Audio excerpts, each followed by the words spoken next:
नमस्कार, economics to the point में आपका स्वागत है। थ्योरी ऑफ डिमांड को आगे बढ़ाते हुए आज हम पढ़ेंगे लॉ ऑफ डिमांड यानी कि मांग का नियम क्या होता है। तो जो लॉ ऑफ डिमांड है, इकोनॉमिक्स में लॉ ऑफ डिमांड को किसने इंट्रोड्यूस करवाया था? अल्फ्रेड मार्शल ने। कब करवाया था? 1890 में। और अपनी कौन सी बुक में इसके बारे में बताया था? प्रिंसिपल्स ऑफ इकोनॉमिक्स में। लॉ ऑफ डिमांड का मीनिंग क्या होता है? Being other things remaining constant, there is an inverse relationship between quantity demanded and on price of the commodity. इस मीनिंग को समझने के लिए सबसे पहले मैं यहाँ पर डिमांड फंक्शन के बारे में लिखूंगी। डिमांड फंक्शन मैंने अपनी पिछली वीडियो में भी आपको बताया था कि डिमांड फंक्शन क्या होता है। मान के चलते हम यहाँ पर एक्स कमोडिटी है। एक्स कमोडिटी की जो डिमांड है वो किस पर डिपेंड करती है? एक तो उसी एक्स कमोडिटी की प्राइस पर, और जो उससे रिलेटेड कमोडिटी है उसकी प्राइस पर, कंज्यूमर की इनकम पर, और जो टेस्ट हैं और जो एक्सपेक्टेशन है। तो यहाँ पर ये जो डिमांड फंक्शन है, इसी से हम लॉ ऑफ डिमांड का मीनिंग समझेंगे। तो सब मीनिंग पर आइए। मीनिंग पर देखिए, being other things remaining constant, there is an inverse relationship between quantity demanded and on price of the commodity. तो यहाँ पर हम तीन चीज़ें मार्क करेंगे। पहली कौन सी है? Being other things remaining constant. और दूसरी क्या है? Quantity demanded. कौन सी हम डिमांड कर रहे हैं? क्वांटिटी की, dx। और यहाँ पर on price of the commodity यानी कि x की हम डिमांड कर रहे हैं, तो प्राइस भी हम किसकी लेंगे? x की। तो यहाँ पर हमारे पास ये तीन चीज़ें आई, क्वांटिटी डिमांडेड और ये क्या है? On price of commodity. अब ये क्या है? Being other things remaining constant. Other things, इस डिमांड फंक्शन में ये जो चीज़ें हैं, ये वाली, ये क्या है? अदर थिंग्स हैं। और इनको क्या माना गया है? Remaining constant. रिमेनिंग कांस्टेंट का मतलब क्या है? कि इनमें कोई भी चेंज नहीं होगा। सिर्फ चेंज किस में होगा? प्राइस में। यानी कि लॉ ऑफ डिमांड क्या कहता है कि सिर्फ प्राइस में चेंज होने पर किस में चेंज होगा? डिमांड में चेंज होगा। और वो कैसा होता है? नेगेटिव, यानी कि इन्वर्स रिलेशनशिप होता है। तो यहाँ पर जो ये सारे पॉइंट्स थे, जो ये कमोडिटी एक्स की जो प्राइस थी, रिलेटेड गुड की जो प्राइस थी, इनकम थी, ये सारे हमने डिमांड फंक्शन में क्या पढ़े थे कि ये डिमांड के डिटर्मिनेंट्स हैं। ये डिमांड को कम या ज़्यादा करते हैं। तो यहाँ पर इन डिटर्मिनेंट्स में से सिर्फ प्राइस को ही प्राइस में ही चेंजेस आएंगे। बाकी जितने भी डिटर्मिनेंट्स हैं वो सारे के सारे कांस्टेंट रहेंगे। तो हमने देखना है कि प्राइस में चेंज होने पर डिमांड में क्या चेंज होता है। और मीनिंग में बता दिया गया है कि कैसा चेंज होता है? इन्वर्स। इन्वर्स यानी कि नेगेटिव। इसको हम एक शेड्यूल के ज़रिए भी जान सकते हैं। यहाँ पर हम एक कमोडिटी लेते हैं, उसकी प्राइस लेते हैं, और यहाँ पर हम डिमांड लेते हैं। तो यहाँ पर देखिए, जो x की प्राइस है वो क्या हो रही है? इंक्रीज़ हो रही है। लेकिन अगर जैसे जैसे प्राइसेस अप होंगी, जो डिमांड होगी x कमोडिटी की वो कैसी होती जाएगी? डिक्रीज़ होती जाएगी। तो यहाँ से हमें क्या पता चला कि प्राइस इंक्रीज़ होने पर डिमांड डिक्रीज़ होती है, और प्राइस डिक्रीज़ होने पर डिमांड कैसी होती है? डिक्रीज़ होती है। तो यहाँ पर इनके बीच में कैसा रिलेशन है? नेगेटिव रिलेशन है प्राइस और डिमांड में। और ये चीज़ आप अपनी पर्सनल या आप अपनी लाइफ में भी देखते हो। अपनी लाइफ मतलब आप पर्सनल इस चीज़ को फील करते हो कि जब भी आप मार्केट में जाते हो, जैसे जैसे किसी चीज़ की प्राइसेस गिरने लगती हैं तो आप ऑटोमेटिकली उसकी जो डिमांड है वो बढ़ाना शुरू कर देते हो। और जैसे जैसे किसी भी चीज़ की प्राइसेस अप होने लगती हैं, उसकी आप डिमांड कम करना शुरू कर देते हो। अब इस शेड्यूल की हम डायग्रामेटिकल प्रेजेंटेशन देखेंगे।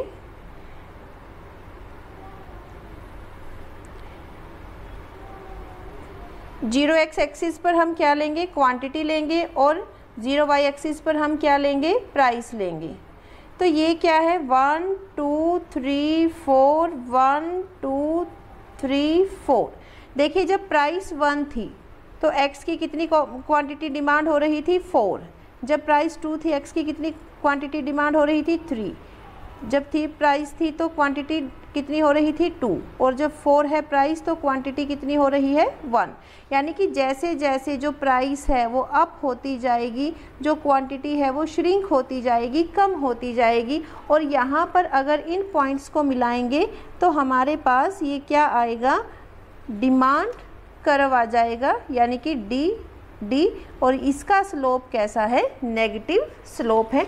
तो यहाँ से हमें क्या पता चला कि जो लॉ ऑफ डिमांड है वो क्या बताता है कि अदर थिंग कांस्टेंट रहेंगी और जो डिमांड और प्राइस में जो रिलेशन होगा वो कैसा हो जाएगा, नेगेटिव होगा।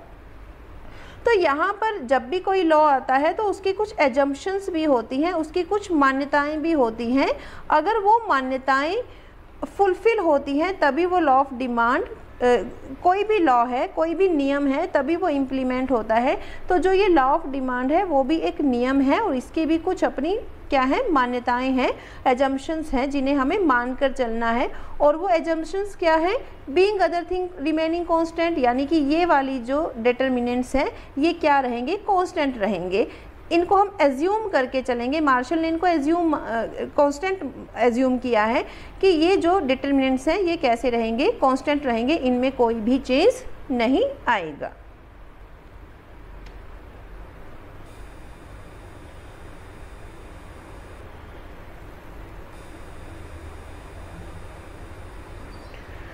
लॉ ऑफ डिमांड से एक क्वेश्चन राइज होता है। हमने देख लिया कि मांग का नियम या लॉ ऑफ डिमांड क्या होता है। अब यहाँ पर एक क्वेश्चन राइज होता है, why more of a good is purchased when its price fall.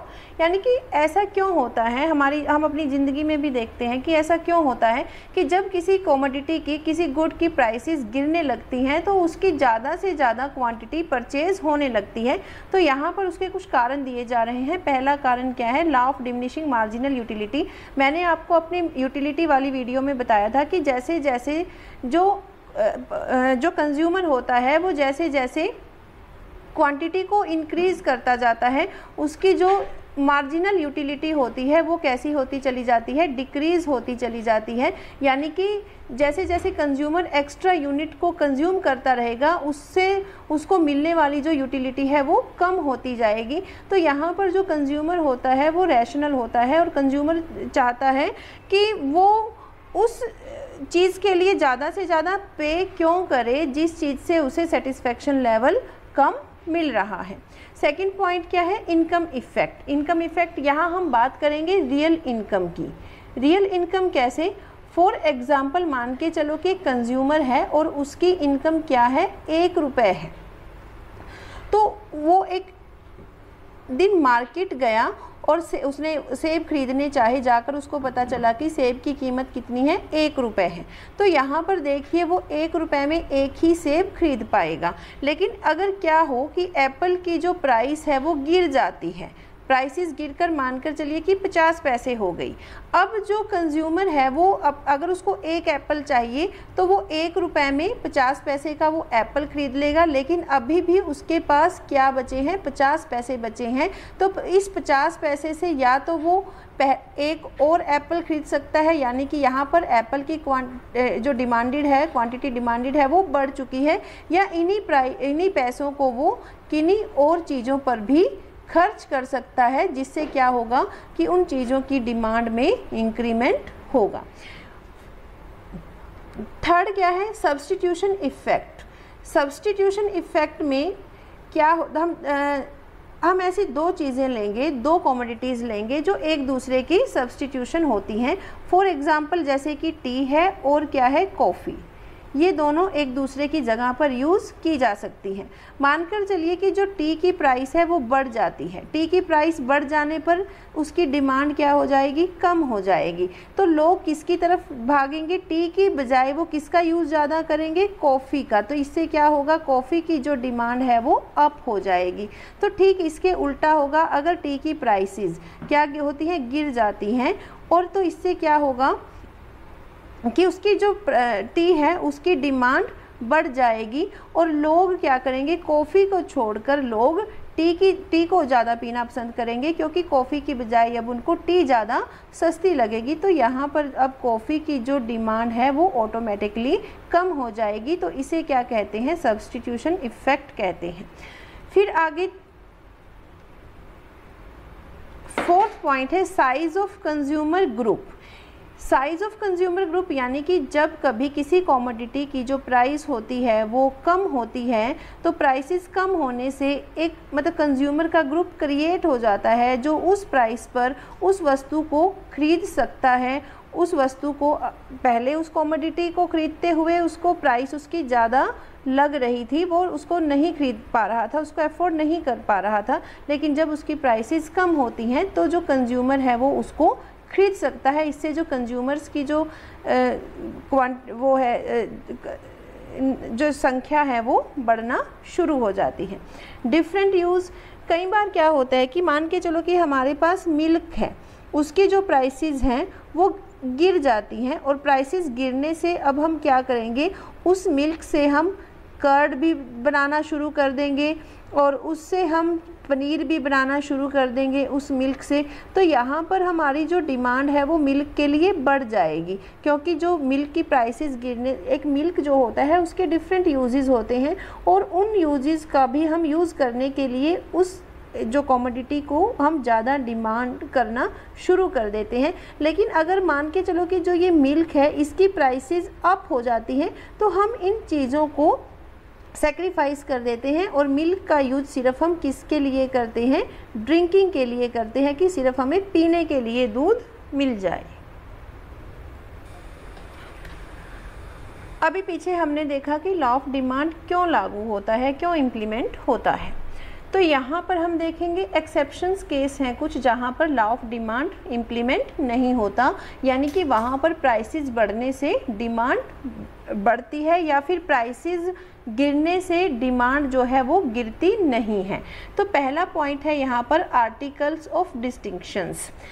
Article of distinctions यानी कि कुछ चीज़ें ऐसी होती हैं जैसे कि डायमंड हो गया या फिर प्लेटिनम हो गया, ये कुछ चीज़ें ऐसी होती हैं जो मार्केट में क्या है बहुत ज़्यादा कॉस्टली हैं, बहुत ज़्यादा प्रीशियस हैं। ये इनकी डिमांड इसीलिए की जाती है क्योंकि ये कॉस्टली हैं, इनकी प्राइस जो है वो ज़्यादा है और लोग इनको, जो एक रिच कैटेगरी होती है या जो समाज में जो लोग होते हैं वो इनका यूज़ इसीलिए करते हैं ताकि उनका समाज में रुतबा अलग से दिखे। और इसीलिए जो ये आर्टिकल ऑफ डिस्टिंक्शंस हैं इसका जो इंट्रोड्यूस किया था वो प्रोफेसर वेबलेन ने किया था, प्रोफेसर वेबलेन, और इन्होंने ही ये बताया कि जो ये चीज़ें हैं ये आर्टिकल्स ऑफ डिस्टिंक्शंस हैं और इन्हीं की वजह से क्या होता है कि जो लोग हैं वो अपने आप को समाज में अलग मानते हैं, वो ये शो करते हैं कि हमने कॉस्टली चीज़ें डाली हुई हैं और वो ये सोचते हैं कि ये वो चीज़ें हैं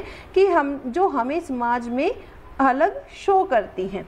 फिर सेकंड पॉइंट है यहाँ पर गिफन गुड्स। गिफन गुड्स कौन सी होती हैं, ये बहुत ही हाईली इन्फीरियर गुड्स होती हैं, बहुत ही ज़्यादा घटिया गुड्स होती हैं और इनका जो डिमांड कर्व होता है वो कैसा होता है, पॉजिटिव होता है ना कि नेगेटिव होता है, कि इनकी जैसे जैसे प्राइस गिरती है इनकी डिमांड भी गिरना शुरू हो जाती है और इसी को गिफन पैराडॉक्स के नाम से जाना जाता है। अब यहाँ पर आगे है नेसेसिटीज़। नेसेसिटीज़ में कुछ चीज़ें ऐसी आती हैं, फॉर एग्ज़ाम्पल जैसे कि नमक आ गया और मेडिसिन आ गई।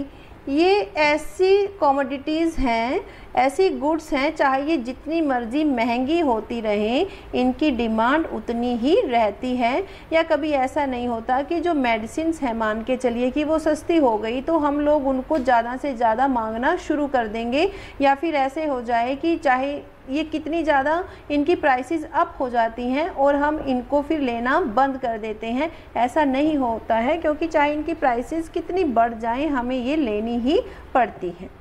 आगे नेक्स्ट है बैंडवैगन इफेक्ट। बैंडवैगन इफेक्ट में क्या होता है कि कई बार जो कंज्यूमर की डिमांड होती है वो उसकी उस कमोडिटी की प्राइस पर डिपेंड ना होकर उसकी सोशल क्लास पर डिपेंड करती है। सोशल क्लास यानी कि उसका समाज में रुतबा कैसा है। जैसे जो एक गेम है गोल्फ, ये इसको एक रिच सोसाइटी का गेम माना जाता है। और इसको जो लोग जो रिच फैमिलीज़ होती हैं जो इसे खेलती हैं, तो इसकी जो एसेसरीज़ हैं वो उनकी जो प्राइस है वो चाहे कितनी अप हो जाए, लेकिन ये लोग अपने गेम को खेलना कभी भी नहीं छोड़ते हैं और ये उन एसेसरीज़ की वैसे ही डिमांड करते रहते हैं जैसे वो प्राइसेस बढ़ने से पहले करते थे। फिफ्थ है व्हेन कंज्यूमर जज quality of a commodity bye it's price, यानी कि कई बार कंज्यूमर, इसमें आप भी शामिल हो और इसमें हम भी शामिल हैं, हम क्या करते हैं कि जब हमें लगता है कि कोई चीज़ सस्ती है, हम उसको कैसा मानते हैं कि अगर ये सस्ती है तो इसकी क्वालिटी कैसी होगी, पक्का इसकी क्वालिटी बैड होगी, अच्छी नहीं होगी। और कई बार कोई चीज़ कैसी होती है कि वो बड़ी मतलब महंगी है, तो हम उसको कैसा मानते हैं कि इसकी जो क्वालिटी होगी वो गुड क्वालिटी की होगी, क्योंकि हम कई बार किसी भी कमोडिटी को किससे जज करते हैं, उसकी जो प्राइसेज से जज करते हैं कि अगर कोई चीज़ महंगी है तो अच्छी है और अगर कोई चीज़ सस्ती है तो वो ख़राब है। तो इसीलिए हम क्या करते हैं कि महंगी चीज़ों पर डिमांड को अपनी बढ़ा देते हैं। तो यहाँ पर अब हमने देखा कि लॉ ऑफ डिमांड का हमने लॉ ऑफ डिमांड का मीनिंग जाना है। और यहाँ पर हमने देखा है कि जो लॉ ऑफ डिमांड में जो डिमांड कर्व होता है वो कैसा होता है, नेगेटिव होता है। नेगेटिव क्यों? क्योंकि जो डिमांड और प्राइस में रिलेशन बताया गया है वो इन्वर्स है, नेगेटिव है। और आगे हमने ये भी बताया है कि क्यों ऐसा होता है, क्यों नेगेटिव होता है। फिर उसके बाद मैंने आपको ये टॉपिक करवाया है कि लॉ ऑफ डिमांड जो है वो कहाँ कहाँ पर इम्प्लीमेंट नहीं होता है, यानी कि किस केस में जो उसका डिमांड कर्व का जो स्लोप होता है वो नेगेटिव की बजाय कैसा होता है, पॉजिटिव होता है। तो इस प्रकार हमारा जो ये लॉ ऑफ डिमांड है ये टॉपिक कंप्लीट होता है।